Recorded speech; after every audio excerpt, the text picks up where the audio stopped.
The Mahmud family, Rima, Muhammad and their three children, Ala, Nur, Ahmad have lived in Syria all their life. Muhammad made a living as a successful electrical engineer, while Rima worked as a teacher full-time. While Muhammad and Rima were at work, extended family such as grandparents, aunts and uncles would look after their children. Their life in Syria was modest, yet happy and full. In Syria, the Mahmuds had a lot of social capital through their extensive professional network and other religious and volunteer communities. When the war started in Syria, the Mahmuds were forced to flee overnight, leaving their family home and middle-class life behind.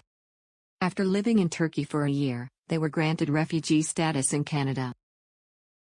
Delighted at the prospect of beginning a new life in a seemingly prosperous country, the Mahmuds began to prepare for a new chapter of their lives. After being welcomed by Prime Minister Justin Trudeau at Pearson International Airport, the family has been settled in Hamilton, Ontario to begin their new life in Canada. Before applying for refugee status, Muhammad and Rima both knew that they had to overcome many challenges and hurdles in order to make a life for them here in Canada. However, the hurdles for Rima and Muhammad were not as easy to overcome as they had previously anticipated. On one hand, Muhammad was struggling to find a job in his field of expertise. Although he maintained a successful engineering firm in Syria, his credentials were considered invalid and were not in line within Canada's standards of practice. How would he be able to find employment suitable to the needs of his family?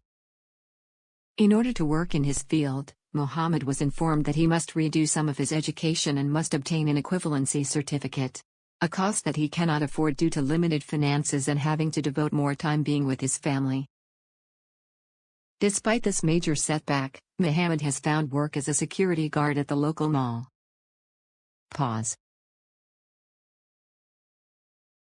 Unlike in Syria, the Mahmuds no longer had the same social support network of extended family and thus did not have anyone to help with the needs of the children. After much given thought, Muhammad and Rima came to a conclusion that Rima would become a stay-at-home mom to dedicate more time to her kids, considering they needed better direction during this difficult transition. As a result, Rima felt at a loss of her sense of self as well as a loss of autonomy, contributing to overall feelings of social isolation.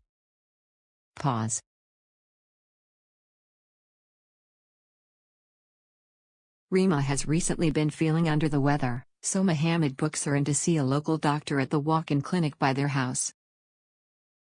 While Muhammad wants the best care for his wife, he is nervous about not being able to afford it with the income he receives from the government. He is also concerned about their family not being able to communicate with the doctors, and the doctors not fully understanding their cultural context.